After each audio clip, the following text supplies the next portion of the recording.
speaking. This is Charlie Kornhauser. He's worked for the Colorado State Patrol for over 10 years. How many years exactly have you been on now? I'm in year 14 right now. 14 years young at the CSP. And his work has been obviously working for the troopers, but he's also done work at the academy level as well. So he's worked a ton with recruits there. I guess you guys call them cadets, and done a ton of testing and data collection and also training. And he has worked very closely with our recent guest, Jay Dawes. So I know you guys are bros. And I've looked at your research quite a bit over the years. I know that you've kind of stepped into more of a protection role now with the governor's office, but I have no doubt that the fitness side is still near and dear to your heart, the performance side of everything. So, I kind of like to dive into first, how did you get that foray into the academy from just being a trooper? What led to that? So when I was on the road, I worked in the southwestern part of the state down in Montrose. That was my troop office. So Telluride was part of where I patrolled on a daily basis. And I had become pretty close with the academy staff and everybody up there because I was doing a lot of guest instruction. And the year I graduated high school, the gym I worked for at the time as a personal trainer sent me to school. They got me some pretty awesome certifications as a trainer. And because the academy staff kind of knew my background and I'd been instructing up there as a guest instructor, they asked me to come aboard full time. And in 2011, they invited me up there. That's awesome. So, I mean, when you stepped into that role, what were some of the things that surprised you? Man, that there's so much that's a surprise when you don't know what's coming. Mm-hmm. Everything was a surprise. I think from the outside, you look at a role like that and you think, this is so established, it's so organized, there must be nothing to do except pick up the ball and keep running with it. And it was kind of a big shock to find out that we didn't really know what we didn't know yet, because we weren't keeping organized records. We weren't testing with purposes. We weren't trying to do assessments and use that assessment to elicit progress on an individual or class level. So there was just a lot of things that I started to see needed to be done. And that was through no fault of any of my predecessors. It's just these massive programs that a state thinks is pretty fit to be administered by one person. Absolutely. And so when you did get in there and you saw that, I've had that experience too, you think everything is kind of set, but often it isn't. And it just takes a person that's motivated and kind of has the good ideas and doesn't take no for an answer. So what were some of the first things that you tried to establish when you got in there? So I remember the day the captain, he, at the time, a phenomenal captain that was in charge of the entire training division, he told me to hold my hand out, and he kind of just figuratively held his hand over mine and opened it up. And he said, there you go, there's the keys to the fitness program. And it was an awesome feeling and extremely daunting. But when he did that, it said, okay, now it's time to get organized. So the first thing that to me really stuck out was we did incoming assessments of all the cadets on the first day they got there. And it was this really robust assessment process. And then we did absolutely nothing with the information we gained from that. It wasn't used to design the program that they were to participate in. It didn't do anything to help shape where they were going in the academy. So my first personal task that I felt was important was to take that assessment and try and make it useful for where we were going on a day-to-day basis. What was the standardized test? Sort of your basic 1.5 mile push-up, sit-up? It wasn't even remotely close to that. It was really robust. That's what was so cool about it, is we actually used a company called Combine 360. They were an awesome company. And I don't know if you know anything about them, but they did standardized testing for like high-level athletics, especially like football players. So very, very similar to like a NFL combine test to include visual acuity, coordination. It was extremely robust. and then we just didn't do anything with it. So what I found for me was it was just too much information that I wasn't really able to digest effectively. There wasn't a whole lot I could do with somebody, that displayed signs of 20/60 vision. That was great information for me to have, but I couldn't do anything with it.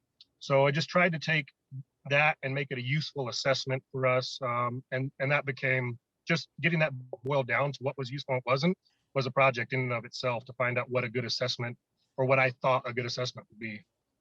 I find it so incredible that regardless of if you're working with an agency department or a academy, just how diverse it can be in terms of physical fitness programs or the training things that are there that exist there. So like you walked into a pretty like that's a pretty good kind of platform to start to digest some of that information, that data, even though no one was doing anything with it to begin with. I think that a lot of places are just so behind the curve. They're not even doing initial assessments whatsoever.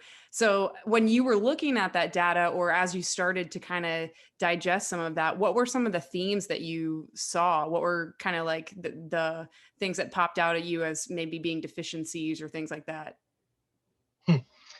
Man, these are like major loaded questions, and you're taking Sorry. me. No, you're good. You're taking me back quite a ways, because this would have been like 2011, so we're 10 years back from now. Um, some of the biggest things I saw were we we had huge failure rates in the academy, and failure could come from a multitude of different reasons or angles. But one of the common denominators is always the physical capacity that someone exhibits. And what we seemed to find was, the less fit someone was, the harder in general the academy was for them. So trying to identify what would get them up to speed to be able to successfully complete the academy seemed to be a pretty high priority. There were times that we had failure rates of up close to 40%. And when you're investing all this time and energy into a recruiting and hiring process, and then the early days of the training process, to lose 40% of that group of people that the road was dependent on just really isn't acceptable. So trying to figure out how to take them from where they entered and make it a more sustainable process was probably one of the biggest priorities early on, at least in my mindset. And that's where, Jay Dawes was just a huge help in years to come, along with my partner Ryan Holmes at the time. It was such a learning process, because every time we picked up a stone, thinking we kind of knew what was underneath there were four more stones underneath that one that we also had to pick up and kind of investigate.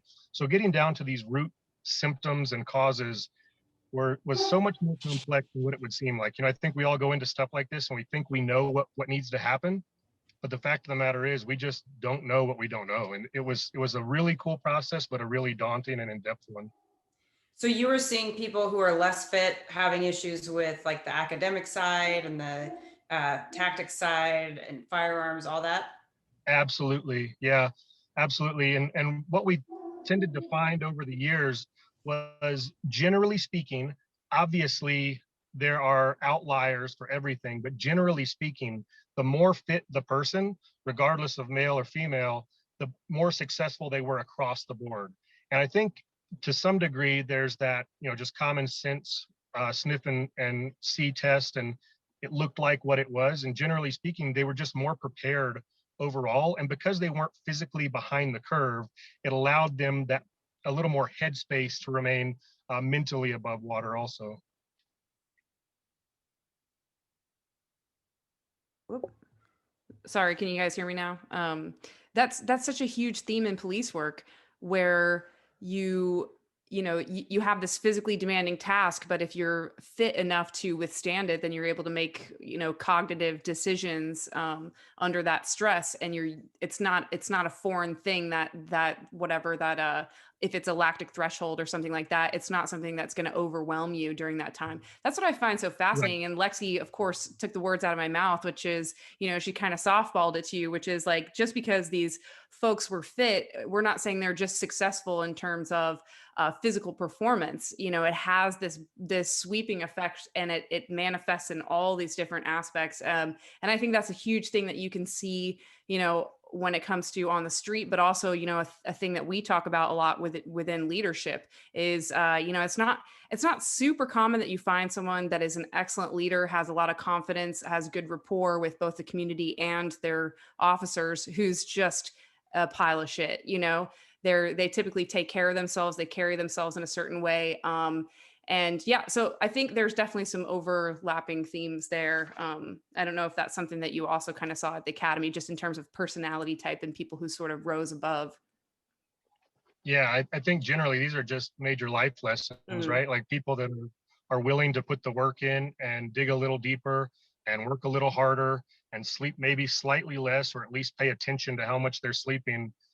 These are the people that also have that drive and that initiative to work in skill sets across the board, whether it's in the tactical arena, the academic arena. But these are the people that are conscious of where they are and try to improve themselves. So it's probably not as much of a siloed physical capacity issue as much as it is a testimony to someone's character. hmm Definitely.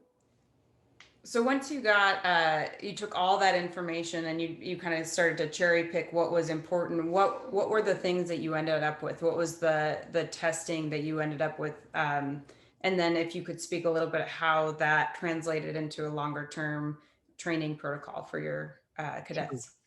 Yeah, sure. So I think the first caveat that this comes with is I didn't do any of this by myself, right? So we've already given a shout out to Jay, and this wouldn't have ever happened without Jay. And same with Ryan Holmes. Those two guys were instrumental in this process, because I think I would have just been left not even treading water. I just would have been sinking if I was truly by myself doing this. Um, so I think the biggest thing this came down to was identifying those major factors that speak to someone's relative fitness. That being muscular strength, muscular endurance, um, aerobic capacity, and explosive power production. When we kind of came down to those general capacities and we're able to test those had tendencies to speak to other abilities within someone's skill sets. So I think those were kind of the big four. And what we found over a long period of job task testing is that the people that could perform higher within that, the baseline test that everybody loves to hate, that 1 minute push-up test, the 1 minute sit-up test that feels just so mundane, and it's just not a sexy test at all. The vertical jump height test and the beep test, those being our four main tests, those people that performed in whatever category it was across the board of those four tests tended to perform the same in any branch of physical fitness that we could put our finger on. Hmm. Um, so I want to kind of like break down the evolution of like stepping into and kind of taking control of a program like this, because I think we've even gotten inquiries lately regarding this specifically, how to kind of implement a program.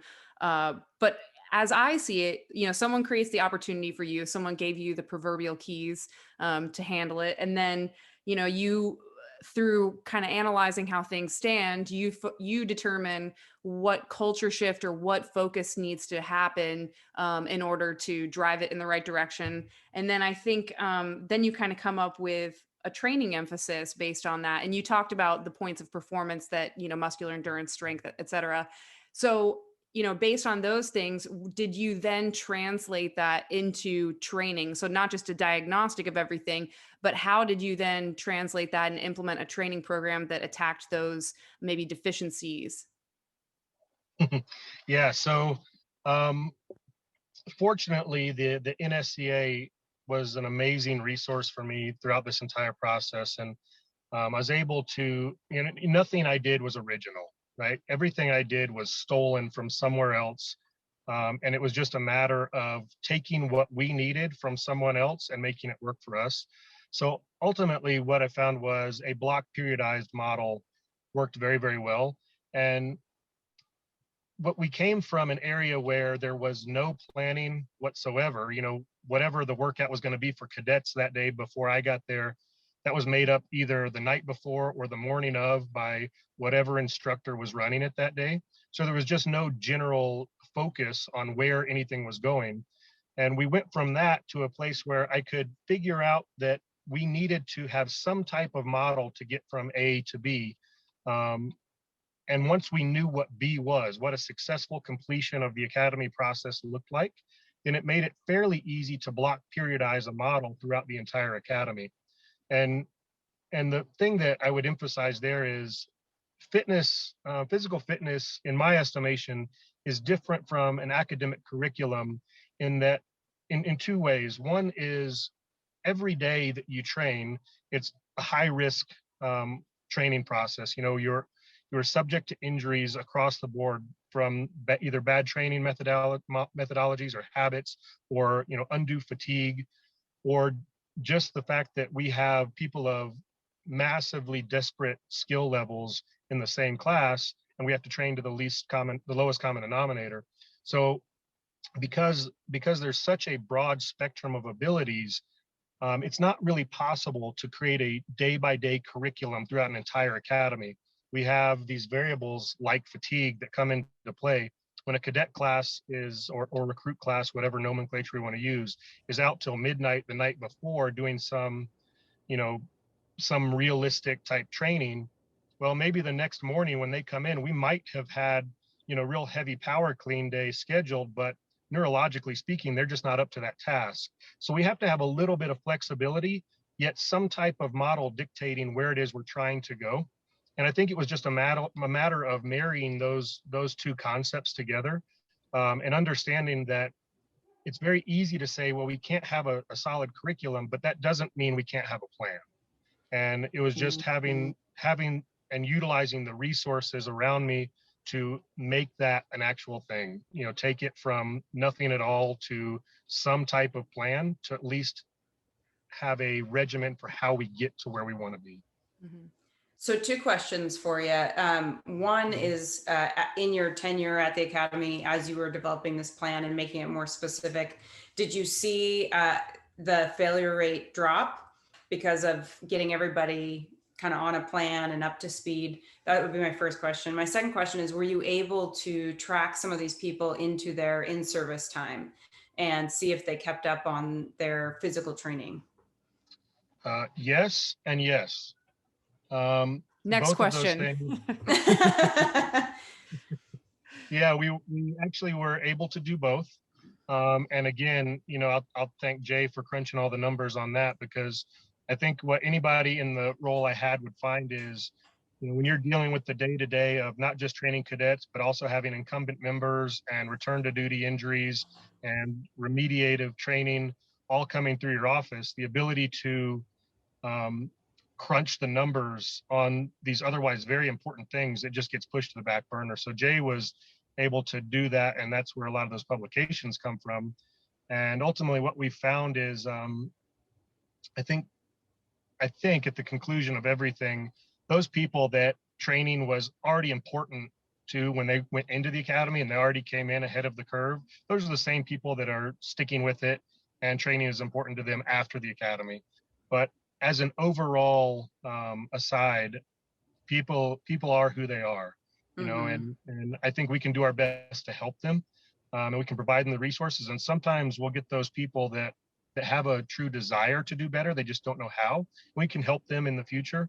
But those people that it's just not important to, they'll get through the academy if they have to, and then they'll probably do whatever they need to, or whatever they feel is important later in their career. And we just kind of have to let bygones be bygones with that one. Yeah, one thing I'm super curious about is looking at kind of linking job performance with some of those attitudes of sort of just getting by, and I don't need to study for that. I can tell you that. We can. Yeah, but no, of course, but just to see if there's people are just sort of getting by, if they're more likely to get into some of these even higher use of force situations because they just freak out, or whatever it might be. I think it would be a very interesting sort of longitudinal study to look at that. Yeah, anecdotally, we know that's true. And I think one of the problems is a lot of the research that we did through the years was stuff we already knew to be true. we're just able to put some numbers on it. So Lexi, I think what you're talking about is a perfect example of, we could study it and we would probably end up being right in the long run. And I don't know if that would leave us any better for having done the research or having put some titles to it, because at the end of the research, if it's people are going to be who they are, what do we do with that? Yeah. Well, the bean counters want to know, the Well, decision that's makers, right? yeah, that's just it. Yeah. And that truly, Charlie, that's like the value of what you and Ryan and Jay have done, is just you've been able to quantify this stuff and to some degree, and create a body of research where it really didn't exist before, even if it was stuff that was just confirming what we already knew. Exactly like Lexi said, this is the information that, for instance, myself use and reference when I'm writing proposals for grants and things like that. So it's extremely valuable, and that's kind of why we feel indebted to you. Going back to kind of what you're talking about, the training that you selected for your cadets, would you say that the block periodization was chosen because it best suited them for their schedule, and kind of like, well, to a degree, I mean, it served its purpose for while they were there. Do you think that's also appropriate for the beat cop who is out of the academy, or is or the call out person that's on a SWAT team or whatever? Man, first of all, thank you. Your words were very kind, so Mhm. much appreciated, and I don't want to let that go by. Secondly, for me, the block periodization, the value was in that I knew where we needed to end up, and I was able to reverse engineer that, how it was we were going to get there. Hmm. So for the beat cop, for the person out there doing the work on a daily basis, if they have a goal, then that block periodized model could be truly very beneficial for them. I think where we see this a lot is in, we see it in off seasons for athletes. They go through these macro cycles and these block periodized models because they're in off season. They know where it is they want to get before their preseason training cycles start. So we call ourselves tactical athletes, but as individuals within the community, we don't really do a whole lot with that term. So if we wanted to prove that we absolutely could take that model and utilize it if we know where we are and we know where we want to get to. Hmm. That's exactly kind of my thought, is that, we do throw around that term tactical athlete, and the problem is there is a little bit of a rub there because of our scope. Our body of work is so broad. However, within that broad scope, we still know certain demands, certain niche demands that are going to need to be met. It doesn't make sense for me to do 30 barbell thrusters with 95 pounds if at bar closing I just need to shove somebody who weighs 185 pounds one time. So it's just, I'm definitely on the same line. And with my background, it was all about coaching people up and coming up with a program that, to the position on their team, not just to the sport itself, but what are the demands of that position specific, demands. And so I'm definitely with you on that page. And so that's just, I think that's part of the struggle, is that, we have some folks out there, officers, that are just trying to survive. I mean, they're just trying to, some of them do have a specific goal, but I think that's where the difficulty is in trying to impart the idea of physical training on a large group, is that, we have all these sexy things in mind, but when it comes down to it, we want them to move. We want them to get their heart rate up. We want them to sleep better. We want them to get full range of motion so that they don't just, tear an ACL or, slip a disc or something like that. So yeah, I don't have a point, just that I agree with you. You said a mouthful, and Yeah. I mean, there's so much to what you just said. I remember, so when I do the classroom portion of a new class coming in and try to give them an overview of why their fitness was going to be important throughout their career, tried to generalize it in terms of, you could categorize as a beat cop, or for us, a trooper on the road. And granted, they may all have slight different, these esoteric differences within their job task, but generally speaking, in the U.S., a police officer is a police officer. I think we'll find out, absent being on a specialized tactical team. But for that, frontline trooper or officer or deputy, the way I verbalize this to the cadet class is, what is it that you might have to do on a day-to-day basis? Tell me what it is you might have to do. And I'd get all this random list of things. We have to run, we have to push a car, we have to sit for a long time, we have to stand. And ultimately the answer I was looking for was anything. We might have to do anything. And the question that I then ask is, how is it we train to do anything? And the answer I was looking for was, we train everything. And ultimately, the sad truth of the matter is, because we have to train everything, I will settle for anything. If you do anything, it is certainly better than nothing. And I think this, what's really true in this world right now is, there's a lot of cops doing nothing.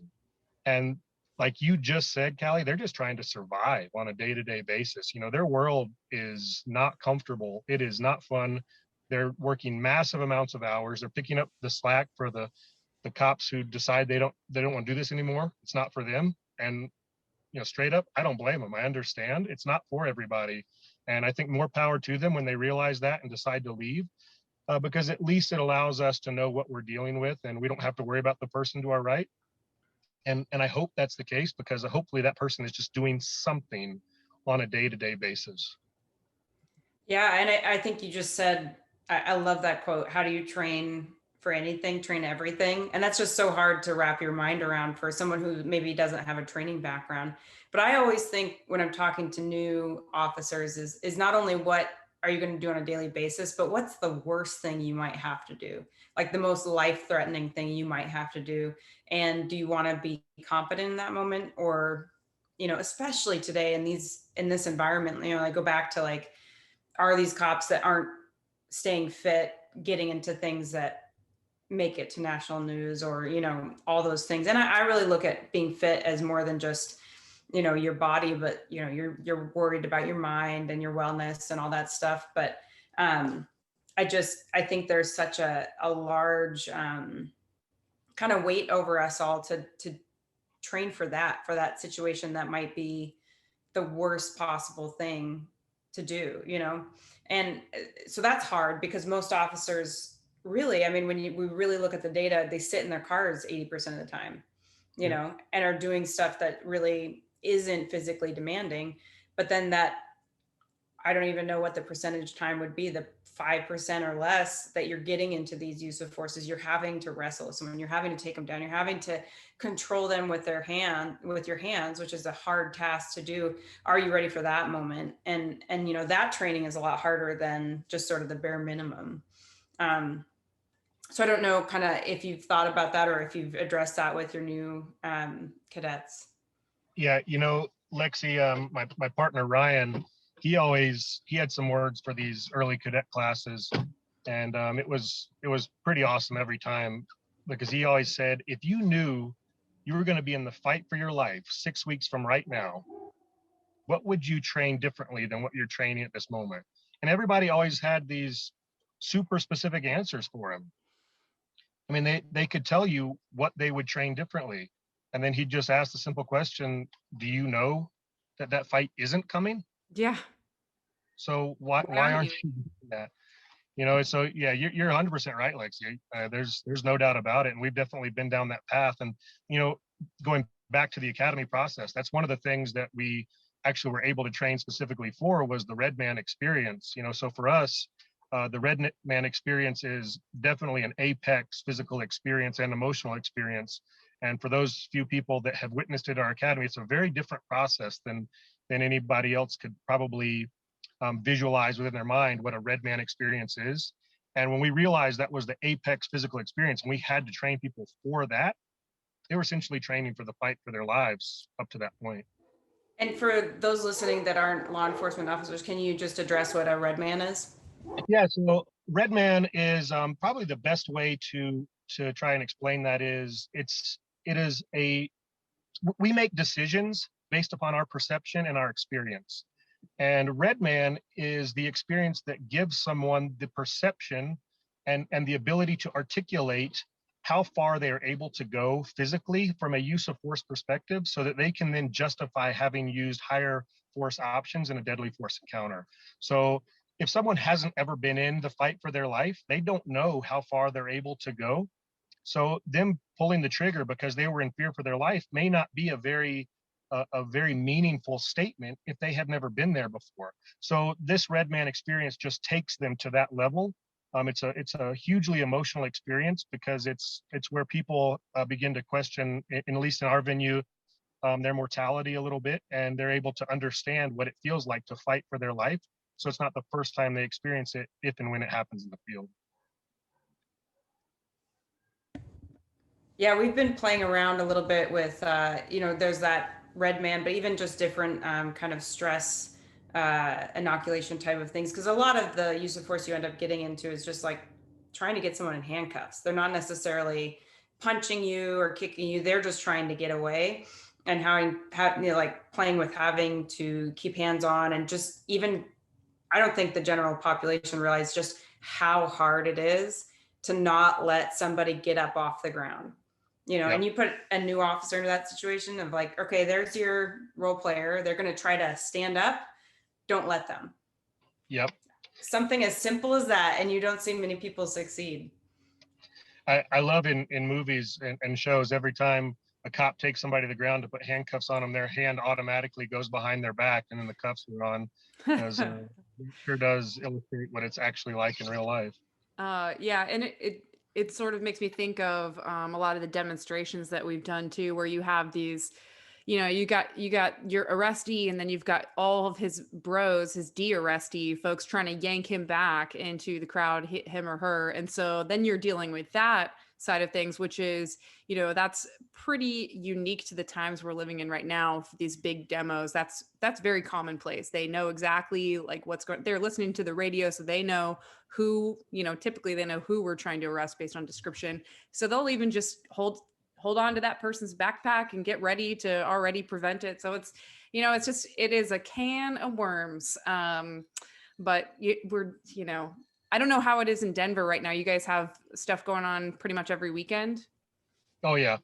Yeah, it's all the time. And whatever the cause is, that tends to change on a daily or week to week basis. Mhm. This weekend it's been the Palestinian-Israeli conflict. Mm-hmm. And but it seems to be generally the same groups and the same players. And Callie, it's actually kind of sadly refreshing to hear you reference them listening to the radios, because it's crazy watching that happen. So we've had to move to pretty deeply encrypted channels, which makes it hard for like Denver PD or our surrounding agencies. We're running multiple radios just to try and avoid these guys listening to who it is we picked out, because we were watching that happen for a while. Oh, yeah, the guy in the red ball cap and the black bandana, and all of a sudden they know that. For a while we're like, man, how are they figuring this out? And you don't expect them to have your radios, but how sad is that? So I'm actually thankful to hear you say that. Oh yeah, up here, not only would they be listening, but they'd be tweeting it out. Tweeting. Real time, so everybody had the information. So yeah, well, pretty awesome. Yeah. Kind of going back to the program, I was curious if, you talked about walking into the program that you thought was this well-oiled machine, and you were just going to step into it and just keep it going. Now I'm curious, looking back, were you able to give that program legs and sort of a structure of data collection and then dissemination and then program development based on what you're seeing, or some sort of feedback loop to where someone could step into that role after you left and kind of get it going? Yeah, and actually, I'm very thankful that not only did that happen, but I'm seeing the successful closed loop of that having happened. Now that my successor is there, which I'm extremely grateful for, she's somebody you guys should talk to, because talk about a whirlwind of experiences all wrapped into one person. She's been able to pick that up and start moving forward with it. And now, after about 18 months or so, she's been able to start making it her own. But because like every other police agency, we're really terrible at succession planning and not really planning for someone to come in and take a new role over. We were able to see that that's kind of what got us to the place we were before I took the program over.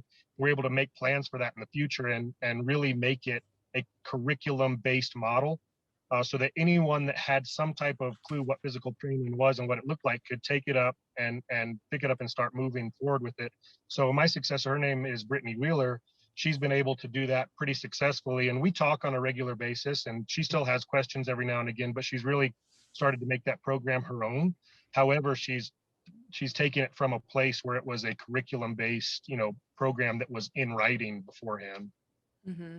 That's so helpful. And that's something that, when we're in a certain unit, for me, the wellness unit, running this PT program, that's one of the things that I'm constantly thinking about, because you're at the mercy of the department as to where you're going to be. And additionally, I have other career aspirations too. So I don't necessarily want to, stick to one thing for the next 15 years. So, it's definitely something that I think about for sure, about how am I going to create this framework that someone can seamlessly come into and then, be able to pick up the pieces.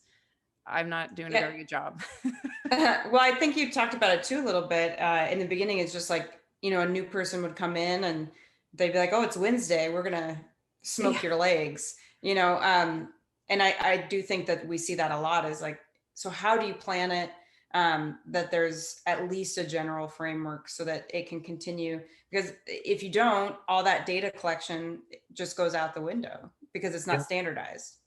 There's actually a really easy answer to that, and all you need is your own personal JDAS and Rob Orr with an army of grad students to crunch a bunch of numbers and put a lot of things in writing, because that's the only way that happened. How did that partnership develop? By complete accident. So as a very kind of umbrella based explanation, one of our executive command staff members, he was a lieutenant colonel, which for us there's only 3 of those, so pretty high level, went to some IACP meeting, and for those non-police people, that's the International Association of Chiefs of Police, kind of one of the governing agencies for Western policing. Went to some conference, and Jay Dawes' name had come up because he had been working with Corpus Christi's SWAT team. Mm-hmm. And he came back and told Ryan Holmes, hey, you guys should get in touch with this guy. Sounds like he might have some information. And Ryan sent him an email. Jay gave us a call, and from there we just started rolling, and it was awesome. It was awesome. The guy's phenomenal. He brought Rob Orr into the mix, so we're able to utilize Bond University a lot at that point. And what was pretty cool is Ryan and I had the leeway to do what we wanted or what we needed to do to make this a meaningful process. One of the outgoing chiefs, Scott Hernandez, had given us an assignment. He came to our office and said, hey guys, I need you to make sense of our testing process. The hiring process right now, it doesn't make a whole lot of sense. And we're able to take that leeway and then run with it, which is what allowed us to utilize Jay and Rob to the best potential possible. And there was no looking back. And is part of that sort of looking at how to make sure the tests are validated, so that when the chiefs or, the people who have to defend it in a public, whatever it may be, they say, okay, this test is validated because it's been studied by A, B, and C? Yeah, that's definitely part of it. I do want to throw a personal opinion in here, and it's nothing other than that, just a personal opinion. But I'll say we put a lot of emphasis, and we being either command or those of us that think we might know something about what a validation process is. But the crazy thing to me about a validation is it's valid right up until that moment it's not valid anymore. So the term doesn't mean a whole lot to me if it hasn't been challenged and successfully survived that challenge. Validation is a scientific process that doesn't really translate to real world practicality. So, something has to survive, and it has to be based upon common sense and real world application, not just the term validated. Mm-hmm.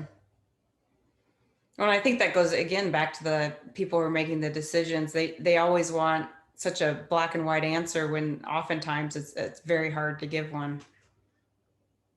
Yeah, Yeah, yeah, I I mean, imagine it's extremely difficult to, and again, you guys are talking a little bit highbrow for me right now, but I imagine it's difficult to validate a lot of research in a field like police work where it's not your typical performance in a vacuum because there's risk associated with it. You have so many other variables.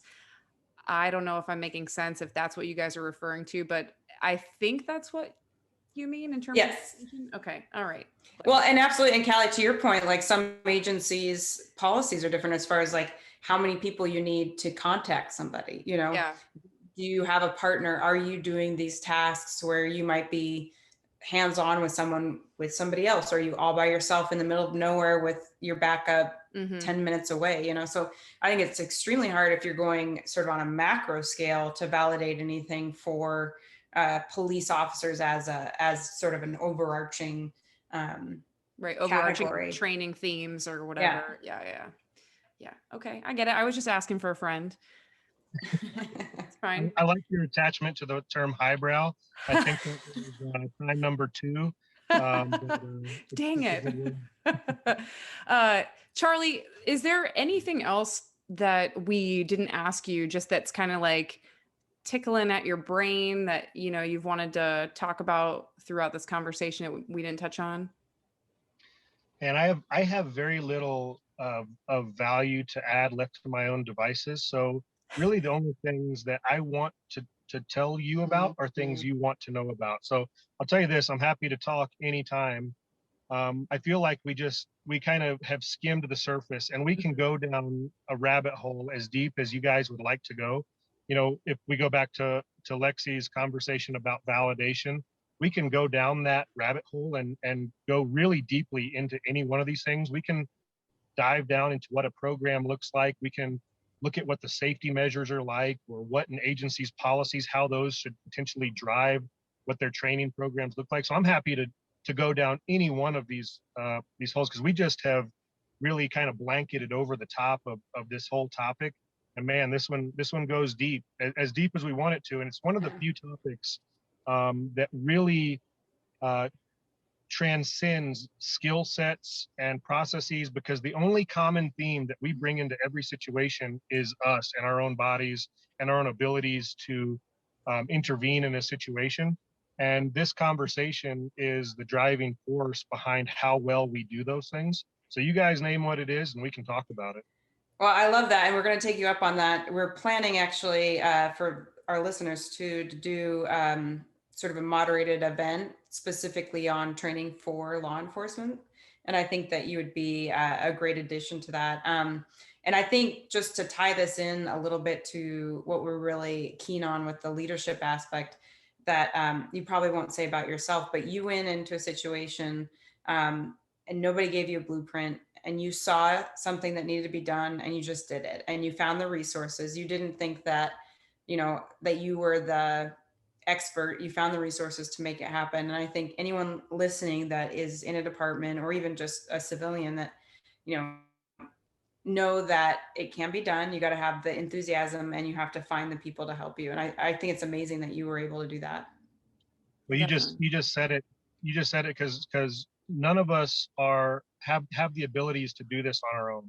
Mm-hmm. You know, and I didn't even have the vision on my own. I had some questions and some ideas, but it really took taking advantage of this awesome community, albeit a small community, but taking advantage of the opportunities that were offered and letting these people that really know what they're talking about run with these things. So yeah, let's do it. If you want to talk more, let's go down whatever rabbit holes you guys want to go down.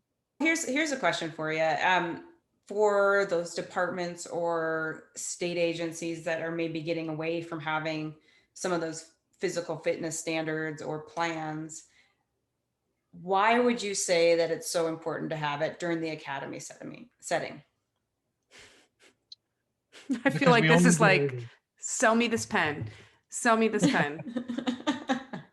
We, no matter how we want to judge time and pretend like it doesn't pass, time passes. And as we get older, we don't get better physically. You know, so if we really want to create a path to sustainability and a path to having as many capable persons within our agencies as possible, we have to set them up for success at the beginning.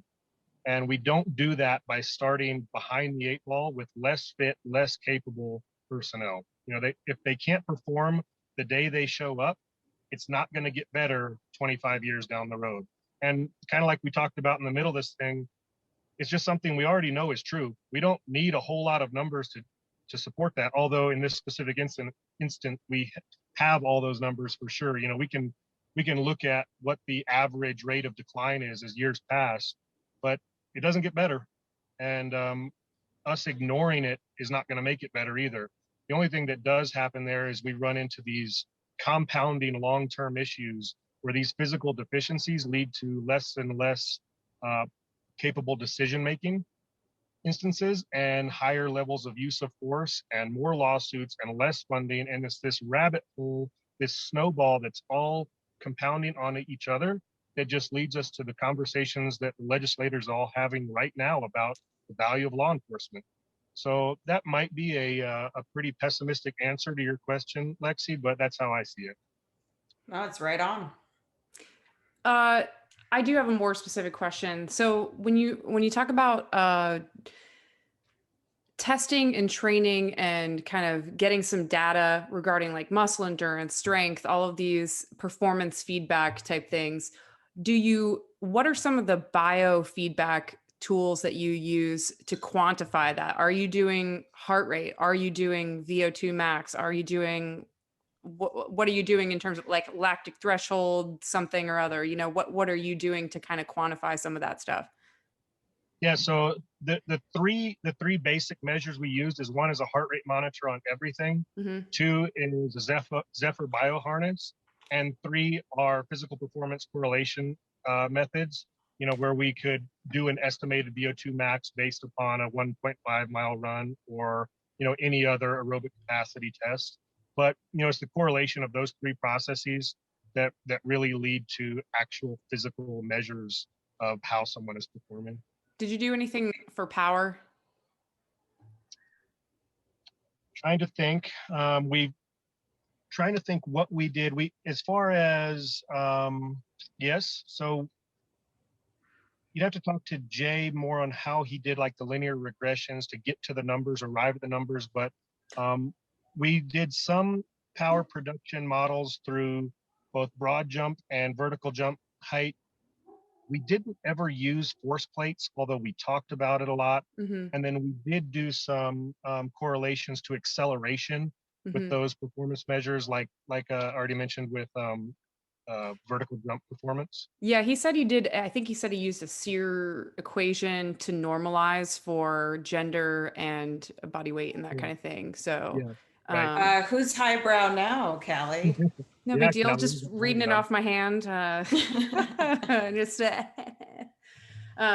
okay. Well, that's a good start, I think, for people. It doesn't have to be like, not every department needs to have a $20,000 force plate. Sometimes a heart rate monitor will give you a lot of feedback.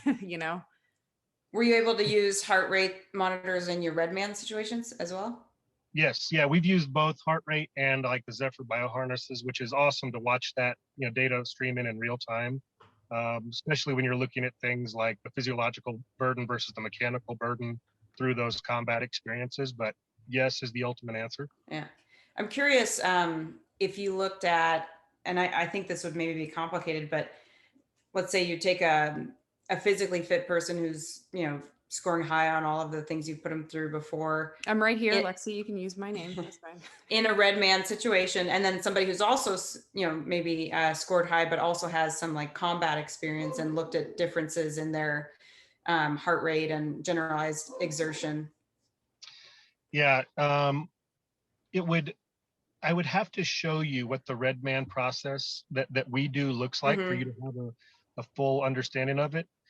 Because that person with combat experience, it just is irrelevant for that process. We just take them so far physically that the psychological components to combat become non sequitur issues, and physically speaking, they're just so fatigued that the heart rate doesn't correlate to a combat experience as much as it does a physically exhaustive experience. Sure. Hmm. And I'm talking combat in the sense of like a former wrestler or martial artist or someone who's been in like the hand-to-hand type of Right. situations before.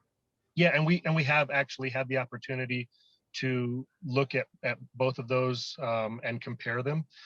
So I would tell you that the only thing that I could offer as a valuable aside to this is that that person that has, you know, the all US Division I wrestler status is simply more accustomed to having pushed harder up to that point, but it doesn't necessarily change what their lactic production looks like. Um, you know, we did pull lactic numbers on these Mhm. guys as well through these things, but you know, we're seeing numbers, you know, when you see 21, 22, 23 on people, that's pretty high. So they were just accustomed to having been high before, but it didn't buffer their experience for sure. Did you see a difference in like the their ability to stay calm because they are used to being at those higher levels of physical exertion? No, no, not their ability to stay calm. In fact, I would tell you some of my most combat hardened and high level athlete people probably had some of the most significant reactions because they thought they had been there before. Mm. Mm. It was a big eye opener that maybe they hadn't. I will say, physically, I saw an ability to recover more quickly. We did see that. You know, somebody that, you know, came out of this with an O2 sat of 72, which we saw a lot, you know, give it 6 7 minutes and they're back up to a 94 95, Hmm. instead of the person that hadn't had this experience before and certainly was less accustomed to it or less physically fit. You know, their O2 sat coming out is a 70, and 2 hours later they're still at an 86. You know, so that's where we did see the differences, mainly was physically in recovery. Interesting. That's super interesting to me.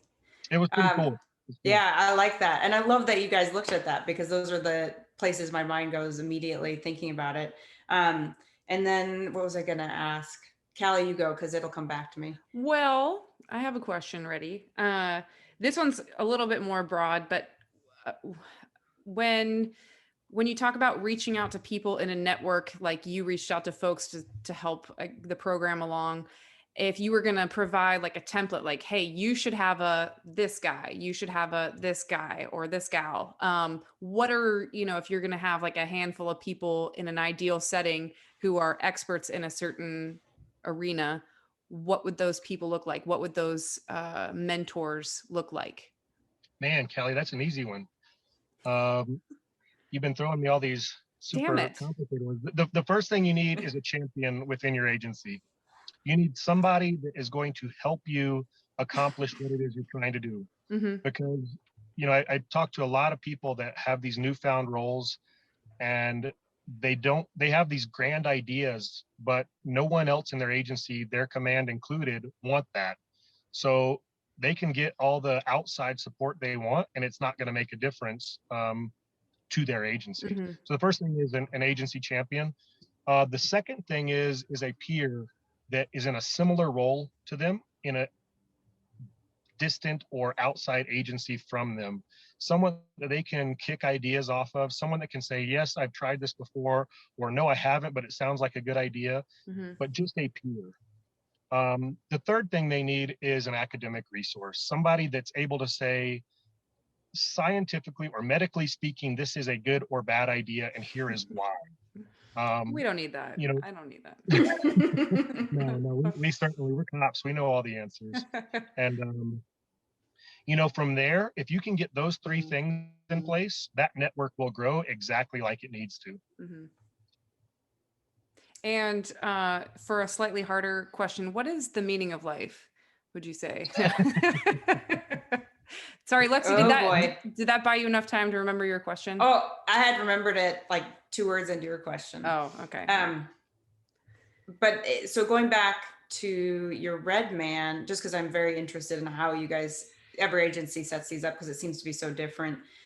Did you use both like auditory and visual stimulus along with your physical stimuli?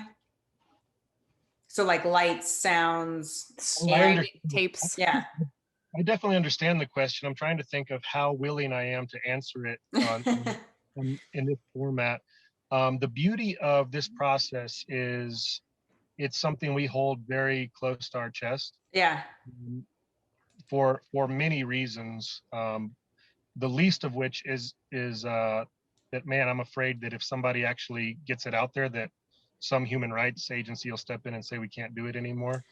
Well, I guess But I'll step in for you. I think that, like when I've seen really effective red man or stress inoculation type situations, just looking at the science of a physical encounter, there are auditory stimuli, there are visual stimuli. And I think part of putting that into the stress inoculation situation is to stress out your nervous system to basically to the highest effect.